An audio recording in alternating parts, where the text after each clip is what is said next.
Hello friends, എല്ലാ കൂട്ടുകാർക്കും സാന്ത്വന സീരിയൽ ഇനിയും വരാൻ പോകുന്ന ഒരു അടിപൊളി എപ്പിസോഡിലെ റിവ്യൂയിലേക്ക് തന്നെ സ്വാഗതം കേട്ടോ. അതുപോലെ ആദ്യമായിട്ട് ചാനൽ കാണുന്ന എല്ലാവരും ഒന്ന് ചാനൽ ലൈക്ക് ചെയ്ത് സബ്സ്ക്രൈബ് ചെയ്യാൻ മറക്കരുതേ. സാന്ത്വനത്തിൽ ഇനിയും വരാൻ പോകുന്ന ഒറിജിനൽ തമിഴ് ഭാഗമാണ് പറയാൻ പോകുന്നത്. തമിഴ് പാണ്ഡ്യൻ സ്റ്റോർ 2 ഭാഗം കേട്ടോ. ഈ ഭാഗം നമുക്ക് എന്തായാലും മലയാളത്തിൽ കാണാൻ വേണ്ടി സാധിക്കും. അങ്ങനെ നമ്മുടെ അനന്തനോട് കാര്യങ്ങളൊക്കെ തുറന്നു പറയുകയാണ് അനു. അലോകിന് എന്നോട് ഇഷ്ടക്കുറവോ കാര്യങ്ങളോ ഒന്നുമില്ല. വലിയ മാമ പിന്നെ ചെറിയൊരു വഴക്ക്, അത് വേറൊന്നുമല്ല. അലോകിന് എന്തോ തിരക്കുണ്ട്, അതുകൊണ്ട് എൻ്റെ കൂടെ ടെക്സ്റ്റൈൽസിൽ വരാൻ പറ്റില്ല എന്ന് പറഞ്ഞു. അത്രയേ ഉള്ളൂ എന്ന് പറയുകയാണ്. എടാ, നിനക്ക് ഇന്ന് എന്ത് തിരക്കാണുള്ളത്? ഒരു തിരക്കും നിനക്ക് വേണ്ട. കമ്പനിയുടെ കാര്യങ്ങളൊക്കെ ഞാനും അച്യുതനും കൂടി നോക്കിക്കൊള്ളാം. നീ മോളെയും കൂട്ടിക്കൊണ്ട് ടെക്സ്റ്റൈൽസിൽ പോയിട്ട് അവൾക്ക് വേണ്ട ഡ്രസ്സുകളൊക്കെ എടുത്തു കൊടുക്കുക.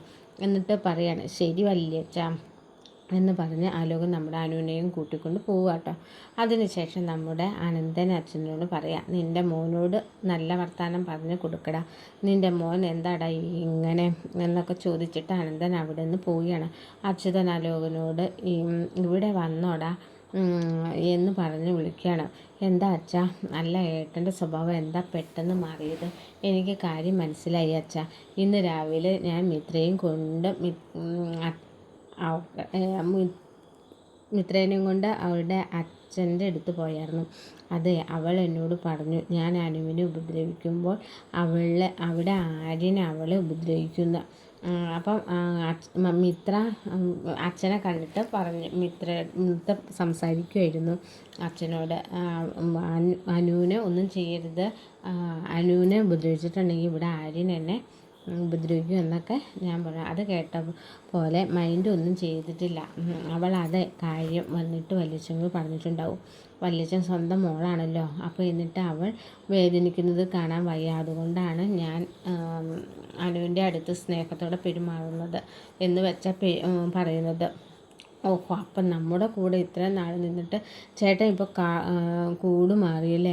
അത് എന്നാലും ചേട്ടൻ പറഞ്ഞതല്ലേ, നീ പോയിട്ട് അവിടെ ഡ്രസ്സൊക്കെ മേടിച്ചു വാ എന്ന് പറയണം. അങ്ങനെ അനുവിനെയും കുട്ടിക്കൊണ്ട് ടെക്സ്റ്റൈൽസ് പോവാട്ടോ.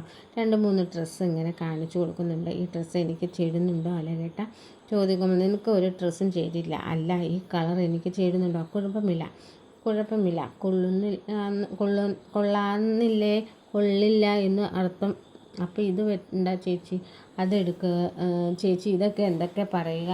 അങ്ങനെ ആ ചേച്ചി പറയുന്നുണ്ട്, മോളെ അത് ഭയങ്കര വിലയുള്ള ഡ്രസ്സാണ്. പറയുമ്പോൾ അതൊന്നും കുഴപ്പമില്ല, വിലയൊന്നും ഒരു പ്രശ്നമില്ല ചേച്ചി, അതെടുത്തു എന്ന് പറയുകയാണ്.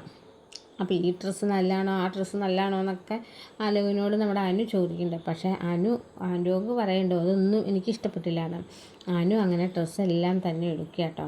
ആ സമയത്ത് അനുക്ക് ഒരു പണി കൊടുക്കാമെന്ന് ഓർത്ത് ആ ടെസ്റ്റിൽ നിന്ന് പതുക്കെ ഇറങ്ങി പോവാട്ടോ. ബില്ല് കൊടുക്കാൻ ആകുമ്പോഴത്തേക്കും അനുവിനെ നാണം കെടുത്തണം, അതിന് വേണ്ടിയാണ്. പക്ഷേ ആലോകിൻ്റെ ഉള്ള ക്രെഡിറ്റ് കാർഡും ഡെബിറ്റ് കാർഡൊക്കെ അനുവിൻ്റെ കയ്യിലുണ്ടെന്ന് ആലോകിന് അറിയില്ല. അനു അപ്പോഴേക്കും കൈക്കലാക്കിയിട്ടുണ്ടായിരുന്നു. ആലോകിൻ്റെ ക്രെഡിറ്റ് കാർഡും വെച്ചിട്ട് എല്ലാം തന്നെ അനു പർച്ചേസ് ചെയ്തു കേട്ടോ. വീട്ടിൽ സന്തോഷത്തോടെ വന്നിരിക്കുകയാണല്ലോ. അച്ഛാ, ഞാൻ അവൾക്കൊരു ഇടിവെട്ട് പണി കൊടുത്തു എന്ന് അയാളോട് പറയാണ് അച്ഛനോട്. എന്താ നീ കൊടുത്ത പണി? അതെ, അവളെ ടെക്സ്റ്റൈൽസിൽ കൊണ്ടാക്കിയിട്ട് അവളുടെ കയ്യിൽ നിറയെ വസ്ത്രങ്ങൾ വാങ്ങിച്ച് അവിടെ ബില്ലടിക്കുന്ന സമയത്ത് ഞാനിങ്ങ് ഇറങ്ങിപ്പോന്നു. ഞാൻ അവിടെ നിന്ന് മുങ്ങിന്ന് പറയാം. അവളിപ്പോൾ ബില്ലടിക്കുന്ന ആൾക്കാർ ഒരുപാട് പെണ്ണുങ്ങളും ആണുങ്ങളും ഒക്കെ നിൽപ്പുണ്ട്. അവിടെ വലിയ വിലയുള്ള ജ്വല്ലറി ടെക്സ്റ്റൈൽസ് ആണല്ലോ. സ്റ്റാഫുകളും അങ്ങനെ ഒരുപാട് പേരുണ്ട്. അവരുടെ ബന്ധുക്കളും പിന്നെ തുണിയെടുക്കാൻ വന്നവരും അവരുടെ ബന്ധുക്കളും കുട്ടികളും അങ്ങനെ കുറേ പേരുണ്ട്. അവരുടെ മുമ്പിൽ ചമ്മി നാണം കിടും. ഓ, ഇത്രയും ഇത്തിൻ്റെ പണിയാണോ കൊടുത്തിട്ട് വന്നത്? അച്ഛാ, ചുമ്മാതാണോ? വലിയ പണി തന്നെയല്ലേ അച്ഛാ എന്ന് ആലോക് ചോദിക്കുക. ഓ, ആയിക്കോട്ടെ എന്ന് പറഞ്ഞുകൊണ്ടിരിക്കുകയാണ്. പെട്ടെന്നാണ് ആലോകിൻ്റെ ഫോണിലേക്ക് ടിക് ടിക് ടിക് ടിക് മെസ്സേജ് വന്നുകൊണ്ടിരിക്കുക.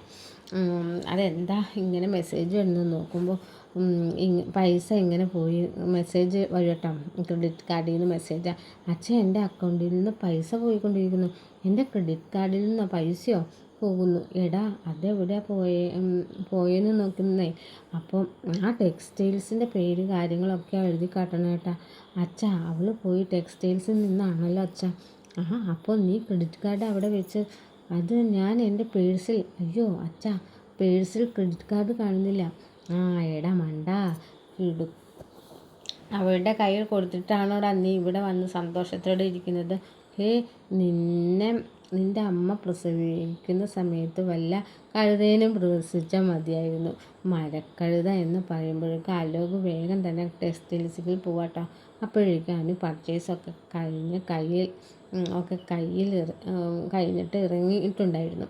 അലോക് അവിടെ എത്തുമ്പോഴേക്കും അവന് കയ്യിൽ ഒരുപാട് കവറുകളായിട്ട് അനു ഒരു ഓട്ടോ പിടിച്ച് ഓട്ടോയിലേക്ക് കയറി പോവാണ്. അപ്പോൾ അലോക് ഓട്ടോയിലേക്ക് കയറുന്നുണ്ട്. നിനക്ക് ഞാൻ വെച്ചിട്ടുണ്ടെടി എൻ്റെ പൈസ നീ മര്യാദയ്ക്ക് തന്നോ. പൈസ വേണോ? അല്ലേ ഞാൻ വീട്ടിൽ പോയപ്പം വലിയ മാമയോടും അടുത്ത് പറഞ്ഞിട്ട് പൈസ മേടിച്ച് തരാം. നീ എന്നെ കൊണ്ടേ പോവുള്ളൂ അല്ലേ? അതെ നിങ്ങളെ എന്നെ അവിടെ വെച്ചിട്ട് ട്രാപ്പ് ചെയ്യാൻ നോക്കിയില്ലേ, അതുകൊണ്ട് ഞാൻ നിങ്ങൾക്കൊരു പണി തന്നു, എങ്ങനെയുണ്ട് എന്ന് അതിന് ചോദിക്കണം. അപ്പോൾ ഈ ഭാഗമാണ് നമുക്ക് നാളത്തെ എപ്പിസോഡ് ശരിക്കും കാണാൻ വേണ്ടി പോകുന്നത് കേട്ടോ. അപ്പോൾ ഞാൻ പറയാൻ പോകുന്നത് 2 ദിവസം കൂടി കഴിഞ്ഞിട്ടുണ്ടാകുന്ന ഒരു എപ്പിസോഡാട്ടോ. നമ്മൾ തമിഴിലെ ഈ നമ്മുടെ മീനാക്ഷി അച്ഛനുണ്ടല്ലോ, നമ്മുടെ ആകാശിനെ ഒന്ന് പറ്റിക്കാനറിയില്ല, ഒരു ഓഫർ കൊടുക്കുന്നുണ്ട്. വേറൊന്നുമല്ല, 10 ലക്ഷം രൂപ തരാമെന്ന് ഗവൺമെൻറ് ജോലി പരീക്ഷയും കാര്യങ്ങളും ഒന്നും എഴുതാതെ ഗവൺമെൻറ് ജോലി കയ്യിൽ തരാമെന്ന് പറഞ്ഞിട്ട് പറ്റിക്കുകയാണ് കേട്ടോ. അപ്പം നമ്മുടെ ആകാശിൻ്റെ കയ്യിൽ അത്രയും പൈസ ഇല്ലല്ലോ.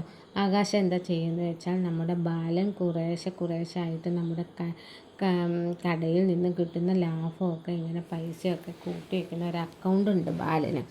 1-2 അക്കൗണ്ട് ഉണ്ട്. അതിലൊരു അക്കൗണ്ട് ഉണ്ട് കേട്ടോ. അതിൽ പൈസ ഇടാൻ പോകുന്നതൊക്കെ നമ്മുടെ ആകാശമാണ്. അപ്പോൾ ആകാശം ഇങ്ങനെ പൈസ ഇടാൻ പോകുന്ന ആ ഒരു അക്കൗണ്ട് നമ്മുടെ മീനാക്ഷിയുടെ അച്ഛൻ പറയുന്നുണ്ട്. 10 ലക്ഷം രൂപ തരികയാണെങ്കിൽ പെട്ടെന്ന് തന്നെ ഗവൺമെൻറ് ജോലി കയ്യിലേക്ക് കിട്ടും. പിന്നെ ഒന്നും നോക്കണ്ട, മാസം 1 ലക്ഷം രൂപയോളം സാലറി, അതൊക്കെ വെച്ച് നോക്കുമ്പോഴേക്കും 10 മാസം കൊണ്ട് നിനക്ക് 10 ലക്ഷം രൂപ ഉണ്ടാക്കിക്കൂടെ എന്ന് ചോദിക്കുക. 10 ലക്ഷം രൂപ വേഗം കൊണ്ടുപോകാം എന്നൊക്കെ പറയുകയാണ്. അങ്ങനെ ഈ ആകാശം എന്താ ചെയ്യണമെന്ന് വെച്ചാൽ അത്രയും നാൾ കഷ്ടപ്പെട്ട് സൂക്ഷിച്ച് ഓരോരോ രൂപയായിട്ട് മിച്ചം വെച്ചാൽ ഉണ്ടാക്കിയ ആ 10 ലക്ഷം രൂപ അങ്ങനെ തന്നെ നമ്മുടെ മീനാക്ഷിയുടെ അച്ഛൻ്റെ കയ്യിലേക്ക് കൊടുക്കണം ഗവൺമെൻറ് ജോലിക്ക് വേണ്ടിയിട്ട്. അതിനുശേഷം നമ്മുടെ ബാലനാണെന്നുണ്ടെങ്കിൽ ഇന്ന് ജീവൻ്റെ അച്ഛനും അമ്മയും വന്നിട്ട് 1 കോടി രൂപ നഷ്ടപരിഹാരം വേണമെന്ന് പറഞ്ഞിട്ടുണ്ടല്ലോ. കല്യാണം മുടങ്ങിപ്പോയെന്ന് കടയിൽ പോയിട്ട് ബാലൻ ഇങ്ങനെ ആലോചിച്ചുകൊണ്ടിരിക്കുക, ഈ പൈസയ്ക്ക് എന്ത് ചെയ്യും, എന്തൊക്കെ ബാലൻ ആകാശിനോട് പറയുക. ആകാശ് നീ ഒരു കാര്യം ചെയ്യും, ബാങ്കിലേക്ക് പോയിട്ട് ആ 10 ലക്ഷം രൂപ ഉണ്ടല്ലോ അത് വിഡ്രോ ചെയ്തിട്ട് വാ, തൽക്കാലത്തേക്ക് ആ പൈസ കൊടുക്കാം, പിന്നീട് നമുക്ക് സമയമുണ്ടല്ലോ, 1 മാസത്തിന് ബാക്കി പൈസ കൊടുക്കാം, ജീവൻ്റെ വീട്ടുകാർക്ക് നഷ്ടപരിഹാരം കൊടുക്കണമല്ലോ എന്നൊക്കെ പറയാട്ടോ. ബാലൻ അവിടെ ഇറങ്ങി പോവാണ്, കടയിൽ നിന്ന് പോകുന്നുണ്ട്. ഒരു ആവേശത്തിന് വേണ്ടിയിട്ട് ആകാശം ഇങ്ങനെ ആകെ ടെൻഷനായിട്ടോ ഇങ്ങനെ നിൽക്കും കേട്ടോ. അവിടെയൊക്കെ അരി വന്നിട്ടുണ്ട്. ചേട്ടാ എന്താ ആകെ ടെൻഷനായിട്ടിരിക്കുന്നത്? ഒന്നുമില്ലടാ. അല്ല ചേട്ടൻ്റെ മുഖം കണ്ടാൽ അറിയാം ചേട്ടൻ എന്തോ ടെൻഷനുള്ള പോലെ. ഒന്നുമില്ലടാ, എല്ലാത്തിനും കാരണം നമ്മുടെ അച്ഛനാണ്. അച്ഛനോ? ചേട്ടൻ എന്തൊക്കെയാണ് പറഞ്ഞത്? അല്ല എനിക്കൊരു കുഴപ്പവുമില്ല, എനിക്കൊരു കഴിവുമില്ല എന്ന് എപ്പോഴും പറഞ്ഞ് എൻ്റെ മനസ്സ് ഒന്ന് മാറി ചിന്തിച്ചു. പോയടാ, പൈസ കൊടുത്ത് ജോലി മേടിക്കുന്ന രീതിയിലേക്ക് ഞാൻ പോയി. പൈസ കൊടുത്ത് ജോലി മേടിക്കും? അത് മീനുവിൻ്റെ അച്ഛനെ ഉണ്ടല്ലോ 10 ലക്ഷം രൂപ തരാമെങ്കിൽ ഗവൺമെൻറ് ജോലി വാങ്ങി തരാമെന്ന് പറഞ്ഞു. 1 ലക്ഷം രൂപ മാസ വരുമാനമുള്ള ഗവൺമെൻറ് ജോലി. എന്നിട്ട് ഞാൻ അച്ഛൻ്റെ അക്കൗണ്ടിൽ നിന്ന് 10 ലക്ഷം രൂപ എടുത്ത് മീനാക്ഷിയുടെ അച്ഛന് കൊടുത്തു. ചേട്ടൻ ഒരു ബോധമില്ലേ? ഗവൺമെൻറ് ജോലിയൊക്കെ ആരെങ്കിലും അങ്ങനെ കയ്യിൽ തരുമെന്ന് ചേട്ടൻ തോന്നുന്നുണ്ടോ? അതിന് കഷ്ടപ്പാട്ട് പഠിച്ച് ടെസ്റ്റ് എഴുതി റാങ്ക് ലിസ്റ്റ് പേര് വന്നിട്ടാണ് ഓരോ സ്ഥലങ്ങളിലും ഇങ്ങനെ ഓരോരോ ഗവൺമെൻറ് ജോലി കിട്ടുന്നത്. ചേട്ടൻ വിചാരിക്കുന്ന പോലെ അല്ല. പിന്നെ 1 ലക്ഷം രൂപ സാലറി ഇങ്ങനെ കിട്ടാത്തൊന്നുമില്ല, അതൊക്കെ ഓരോ പൊസിഷൻ അനുസരിച്ചാണ്. ചേട്ടൻ അയാൾ പറ്റിച്ചതാ കേട്ടോ. മീനുവിൻ്റെ അച്ഛൻ ഇങ്ങനെ പറ്റിക്കുന്നില്ല. ചേട്ടൻ അത്രയ്ക്കും വലിയ കാര്യമാണെങ്കിൽ അയാൾ കോടീശ്വരനല്ലേ. 10 ലക്ഷം രൂപ എന്താ ചേട്ടന് വേണ്ടി അയാൾക്ക് ഇറക്കി കൊടുക്കാമായിരുന്നില്ലേ? എടാ, മീനുവിൻ്റെ അച്ഛൻ അതാ ചെയ്ത്. ഞാനാ പറഞ്ഞത് ഞാൻ തന്നെ പൈസ തരാമെന്ന്. എനിക്ക് മീനുവിൻ്റെ അച്ഛൻ പൈസ മേടിക്കാൻ ഒരു അഭിമാനക്കുറവ്. അതുകൊണ്ട് അച്ഛൻ്റെ അക്കൗണ്ടിൽ പെട്ടെന്ന് അച്ഛൻ ശ്രദ്ധിക്കില്ലല്ലോ, അത്ര വലിയ ആവശ്യമൊന്നുമില്ലല്ലോ. അതുകൊണ്ട് അതിലെ പൈസ എടുത്ത് ഞാൻ കൊടുത്തു. ചേട്ടൻ ഇപ്പോഴാണ് കൊടുത്തത്? 1 മാസം മുമ്പ് കൊടുത്തതാണ്. എന്നിട്ട് മീനാക്ഷി എടുത്ത് ഈ കാര്യം അറിയില്ലേ? ഇല്ല, മീനുവിന് ഈ കാര്യം അറിയില്ല എന്ന് പറയുകയാണ്. ഈശ്വര, ഇനിയിപ്പോൾ അച്ഛൻ ഓൾറെഡി 1 കോടി രൂപ കൊടുക്കാനുണ്ട്. 10 ലക്ഷം രൂപ ഇത് കയ്യിലുണ്ടല്ലോ. പിന്നെ അവർക്ക് വേണ്ടി സ്വർണം കരുതി വെച്ച കൊണ്ട് പണം വെക്കാലോ, വിൽക്കോ, എന്തെങ്കിലും ചെയ്യാലോ ഒക്കെ അച്ഛൻ്റെ ഉദ്ദേശം. എന്നാലും ചേട്ടാ, ഇത് കുറച്ച് കൂടിപ്പോയി എന്ന് പറയാണ്. ചേട്ടനെ അറിയാലോ, അച്ഛൻ ഓരോ രൂപ കഷ്ടപ്പെട്ടുണ്ടാക്കിയതാണ്. അച്ഛൻ പിശുക്കനും കാര്യങ്ങളും ഒക്കെ ആണെങ്കിലും അച്ഛൻ ഈ പൈസ ഉണ്ടാക്കി ആർക്ക് വേണ്ടിയിട്ടാണ്? നമ്മൾ 4 മക്കൾക്കും കഷ്ടപ്പെട്ട് നമ്മുടെ പൈസ നമുക്ക് എന്തെങ്കിലുമൊക്കെ ഭാവിയിലെ ആവശ്യത്തിന് വേണ്ടി അച്ഛൻ ഓരോന്നോരോന്ന് ഉണ്ടാക്കി വെക്കുകയാണ് അല്ലേ? അച്ഛൻ വേണ്ടിയിട്ടല്ല. എടാ, ഇപ്പോൾ എന്ത് ചെയ്യും എന്ന് ചോദിക്കുമ്പോഴേക്കും എനിക്കൊരു ഇതുമില്ല കേട്ടോ. അച്ഛൻ വരുമ്പോഴേക്കും എന്ത് പറയണമെന്ന് എനിക്കറിയില്ല എന്ന് ആര്യനും പറയണം. അങ്ങനെ ആകാശം ആകെ പെട്ടുപോവുക. മീനാക്ഷിയുടെ അച്ഛൻ പിന്നെ 10 ലക്ഷത്തിനെ കുറിച്ച് ചോദിക്കത്തും പറയത്തും ഒന്നുമില്ല കേട്ടോ. അങ്ങനെ മീനാക്ഷി അതറിയുന്നുണ്ട്. മീനാക്ഷി അറിയുമ്പോഴേക്കും പിന്നെ ആകാശം ദേഷ്യപ്പെടുന്നുണ്ട്, വഴക്കിടുന്നുണ്ട്. പക്ഷേ അപ്പോഴേക്കും ആകാശം ഇത് ചെയ്തെന്ന് മീനാക്ഷിയുടെ വീട്ടിൽ പറയാൻ പറ്റാത്ത അവസ്ഥയാട്ടോ. കാരണം പറഞ്ഞു കഴിഞ്ഞാൽ വീട്ടിൽ വലിയൊരു പൊട്ടിത്തെറി ഉണ്ടാവും.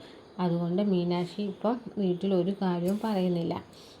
അറിഞ്ഞെങ്കിലും നമ്മുടെ മീനാക്ഷി അവിടെ എല്ലാവരും മുമ്പിൽ ആകാശിനോട് സംസാരിക്കുന്നുണ്ടെങ്കിലും റൂമിൽ എത്തുമ്പോഴേക്കും ആകാശിനോട് വല്ലാത്തൊരു ശത്രുവിനോട് പെരുമാറുന്ന പോലെയാട്ടോ മീനാക്ഷി പെരുമാറുന്നത്.